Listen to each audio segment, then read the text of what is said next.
With British Prime Minister Lloyd George up against a wall, Lionel Rothschild and the Jewish Zionists offered the British a deal they couldn't refuse.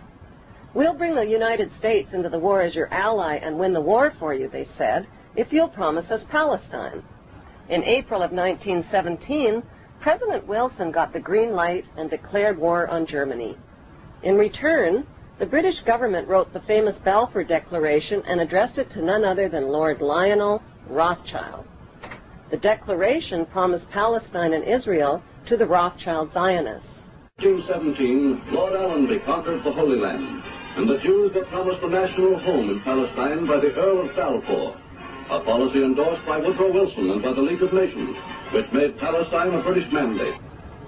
According to author Simon Shama, the Rothschilds own 80% of the land of Israel. Even the flag of Israel flies the hexagram symbol from the Rothschild family's red shield. The Rothschilds bought Reuters in the 1800s. Reuters then bought the Associated Press, which selects and delivers the same news stories to the entire world, day after day.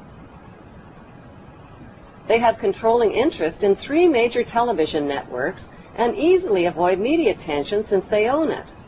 Until recently, they owned and operated England's Royal Mint and continue to be the gold agent for the Bank of England, which they also direct. They also fix the world price of gold on a daily basis and profit from its ups and downs. Over the centuries, the Rothschilds have amassed trillions of dollars worth of gold bullion in their subterranean vaults and have cornered the world's gold supply. They own controlling interest in the world's largest oil company, Royal Dutch Shell.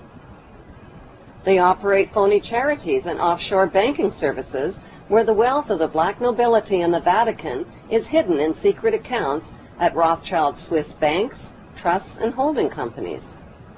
Although Evelyn Rothschild looks like a harmless gray-haired old man, make no mistake about it, Rothschild and his ancestors have handpicked presidents, crashed stock markets, bankrupted nations, orchestrated wars, and sponsored the mass murder and impoverishment of millions.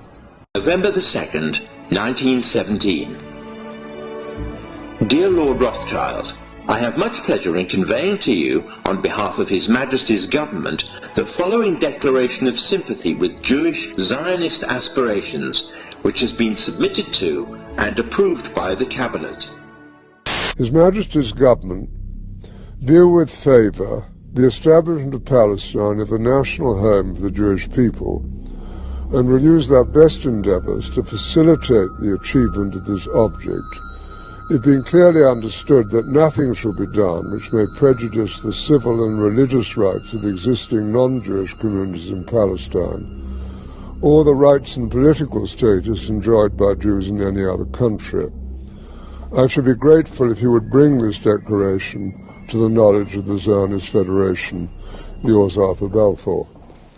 This is Dan Dix here reporting for Press for Truth. What you just heard was a reading of the Declaration of Balfour by Lord Jacob Rothschild in a very recent interview he just gave just a few months ago here in 2017, where he discussed his family's role in the formation of Israel as a nation. And in today's video, we're going to talk about how this agenda has been on the table not just for decades, but in fact for centuries. Now, I'm sure I'm preaching to the choir here today when I say that the Rothschilds are an incredibly wealthy, powerful, and secretive family, and they are consumed by an all-out lust for power and control.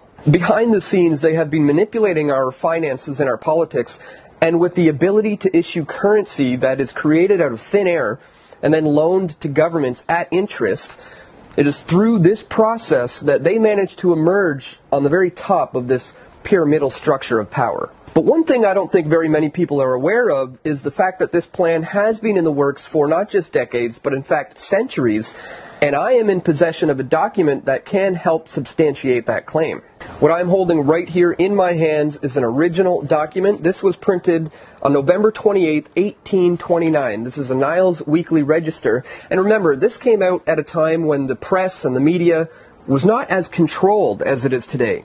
So researchers and journalists were able to put this kind of information out there. And the info contained herein suggests that the Rothschilds purchased Jerusalem and they had big plans in store for that landmass. So I'm just going to pick up the camera here and we'll read this to you. Alright guys, so this is the paper in question. This is a Niles Weekly Register. And bear in mind, this was printed in 1829. Unbelievable that they were able to put this kind of information out there back then, but as we said, they weren't as controlled as we are today. So, let's have a look at what they had to say here. I'm going to very carefully open this up because, as I said, this is an original document from 1829.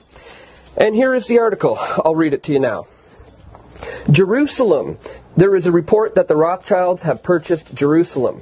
We see nothing improbable that in the pecuniary distress of the Sultan, he should sell some part of his dominions to preserve the rest, or that the Rothschilds should purchase the ancient capital of their nation.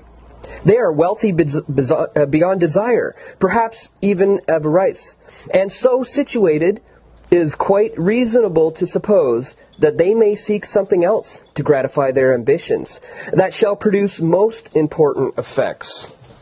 If secured in the possession, and which may be brought about by money, they might instantly, as it were, gather a large nation together, soon to become capable of defending itself and having a wonderful influence over the commerce and the conditions of the East, rendering Judea again the place of a deposit of the large portion of the wealth of the ancient world.